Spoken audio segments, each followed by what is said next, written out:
Hi, welcome back to an Elton John concert. I'm Benny and the Jets. Twitter is where every single person cursed to live their life on the internet goes to die. It is the retirement home for us social rejects who weren't visibly lame enough to be bullied during high school. So we had to get bullied through private quote retweets, you know, the coward swirly. It's also a coliseum though, you know, a place where pacifism is discouraged and even punished. If you want to survive on Twitter, you have to be a combatant. It's kind of like a required draft that you didn't even realize you were participating in. In order to get more than 10 followers, you have to participate on one boots on the ground shootout with an anti-vaxxer. Getting kicked from a group chat gets you a Legion of Merit. I look like Ann Coulter. Look like a newscaster. This is so weird. Most weeks, Twitter is a raging sea from a Grecian epic, surging with storms and beasts untold, and the last few weeks have been no different. In fact, I think this week and last week have been more tumultuous than most.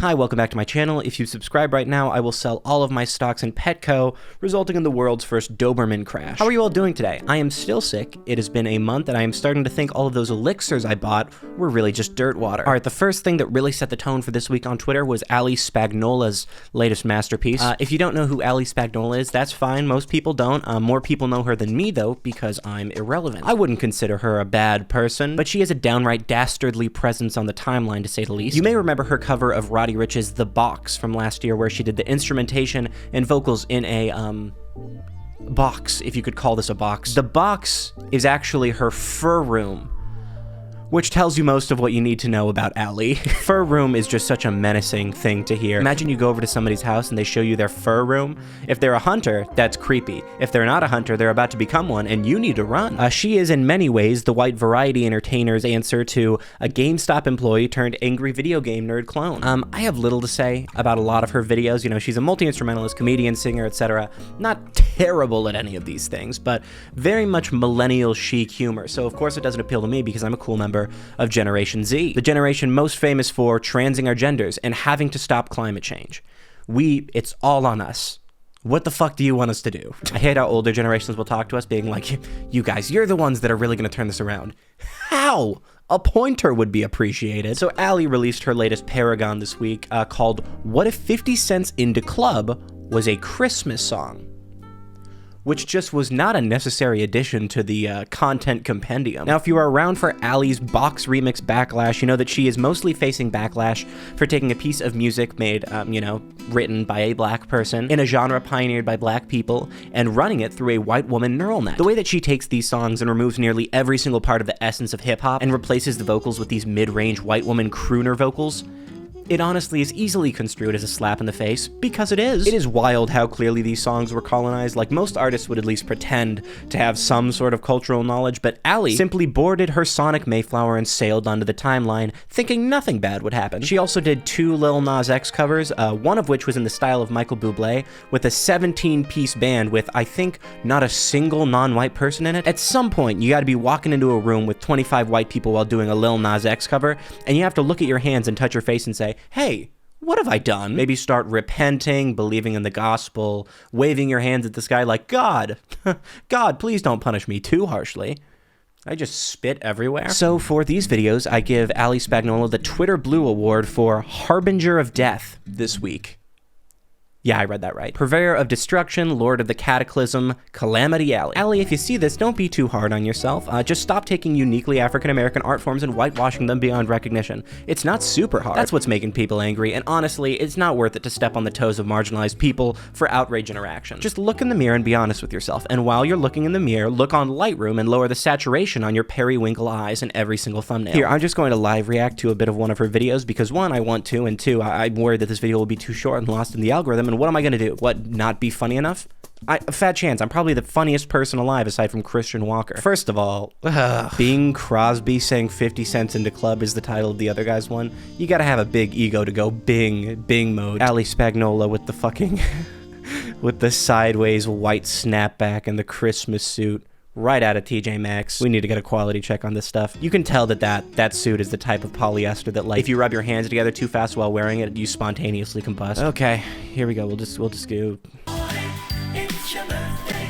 We're gonna party like it's your birthday, so go.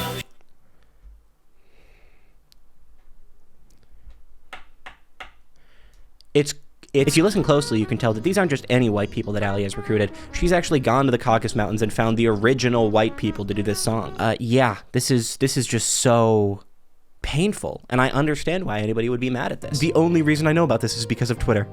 The only reason. I would have been free to have never experienced this before in my entire life had it not been for Twitter. So thank you and fuck you. It's your birthday. Big Bing Crosby vibes from this. Mommy, I got what you need if you wanna feel a buzz.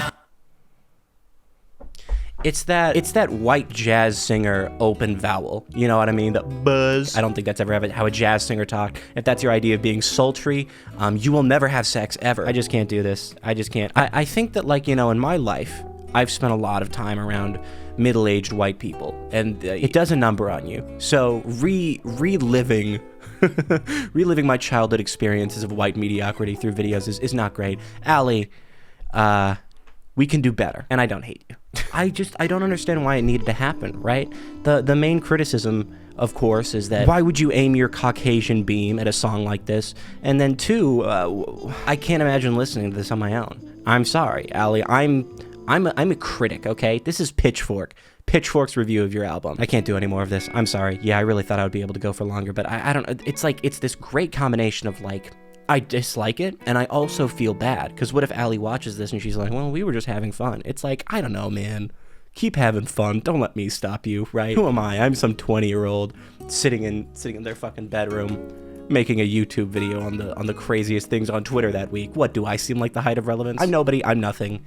Allie, consider my advice, you know. Take it if you want people to stop being mad at you. But if you're fine with people just being angry and upset with all of your content for a long time, yeah, you keep on doing what you do. Fuck this fucking... Alright, moving on. Listen, the Hollywood situation with reboots and spin-offs and sequels has been an ongoing illness sweeping the industry for years now, ravaging townships from coast to coast. Whether it was a Final Fantasy movie or a Mummy remake or an Emoji movie, it seems like the executives in Hollywood have almost no idea what the people of the world want to see in a movie. It's almost impressive, because you think they'd get some bullseyes on accident, right? I mean, really, just put Willem Dafoe in any reboot of any movie series and you've got a certified classic. But no, they just keep on missing, compulsively almost. This was perhaps best encapsulated in the film released on Valentine's Day 2020, Sonic the Hedgehog's live-action debut. That was almost 2 years ago. Take a deep breath if that's what's reminding you of the ceaseless march of time today. Let's start getting some recognizable landmarks in your timeline. Christmas is not enough. It doesn't even feel like Christmas now. It feels like whatever Boxing Day is, and I still don't know what Boxing Day is. I'm getting to the point. So next up on the last few weeks on Twitter is Sonic fans. And if you know what this is about, I'm really sorry. I don't know what I did to the Twitter algorithm to make it think that I needed to see so much Sonic movie sequel coverage in a week, but judging from the amount I was given, it was something unconscionable. So next April, the Sonic the Hedgehog sequel is releasing. It's called Sonic the Hedgehog 2. Who would have guessed? I wouldn't have. But more importantly, they recently announced everybody's favorite red echidna, Knuckles, would be voiced by Universal hunk Idris Elba, otherwise known as one of the guys that men talk about by saying, I'm straight, but Idris is the type of guy that if I shook his hand, I would begin shaking like a cat that heard a gunshot. Not even in a sexual way, just the way that someone's confidence can fill a room like carbon monoxide. I'm not super attracted to Idris personally, but to say that I don't understand why other people are would just be a blatant lie. What I am confidently not attracted to is echidnas, which brings us to Twitter. So the Sonic movie released footage of Idris as Knuckles, and guys, so many people want to fuck this echidna. I don't. From the amount of likes on the tweets I was seeing, tens of thousands of people want to fuck this imaginary echidna. I don't know what to do about it. I did not realize that the barrier between attraction to an echidna and a normal life for most people was the voice of Idris Elba, but this is a rude awakening to say the least. To add fuel onto the fire of this conflict, somebody posted a tweet reminding people that Knuckles is canonically 16, which is missing the first for the fleas, if you will. First of all, Knuckles is canonically between the ages of 16 to 29. If he was 16, you know, I don't think that we should be sexualizing underage characters or anything. But second of all, and more importantly, he is a 3D rendered echidna voiced by a 50-year-old British man. So I think that's important. Hey, this cartoon echidna is 16. Don't sexualize him. I feel like we've glazed over the cartoon echidna part now. All I can say is that if you participated in the Cinema 4D Knuckles thirst and you have ever made fun of furries, you owe them an apology, okay? They did not deserve to catch all of those strays, okay? They already do enough of that at fur cons. That was a fucking banger. Third on the list is actually a beautiful thing.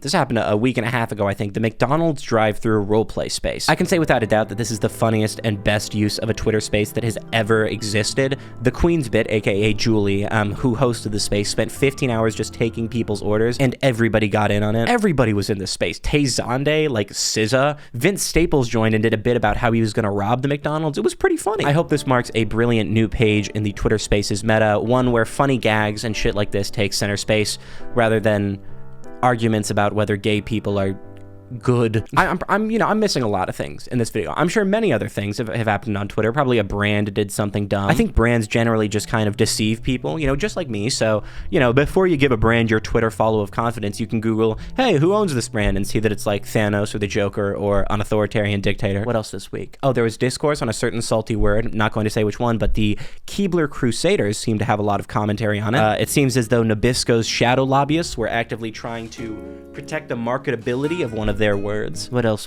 Joe Biden made a video with the Jonas Brothers, which was plastered all over Twitter like Patagonia stickers on a white person's MacBook. It's really just a random guess as to like what video is going to be made by public officials next. At this point, I need to get a bingo cage and like all of those balls and write down like the name of every senator, the name of like every washed up celebrity, and the name of every social media. And then I can just do drawings, and when they come true, I'll be heralded as a prophet. And it looks like Dianne Feinstein will be doing a Fortnite concert with the red sweater guy from the 2016 primaries, Ken Bone. Yeah, that sounds good. It's just Mad Libs. Our world has become incomprehensibly absurd. Maybe we could lean into that absurdity a bit, though. As we move past 2021 and into 2022, embrace whatever horrific chaos ensues around you and become a part of the problem. I think we could all stand to be a bit more confrontational and toxic in the end. Yeah, basically just become a worse person. Be the stagnation you wish to see in the world. But yeah, I just wanted to tell you guys how much of a nightmare Twitter is to be on, because I really want to log off right now. Even so, though, it's my favorite social media. No other social media comes close, like Twitter solos, hands down. That's all I have to say for this video. If you laughed at it, I'm really glad. This is just sort of like a short, fun video for me. I'm going to try to do a longer video next Tuesday, but who knows. Until then, take care of yourself, take care of others, be kind to yourself and others, unless they are whitewashing music to a ridiculous extent, and remember that you are loved. Not necessarily by me, but you're loved. As always, it's been a pleasure, and until next time,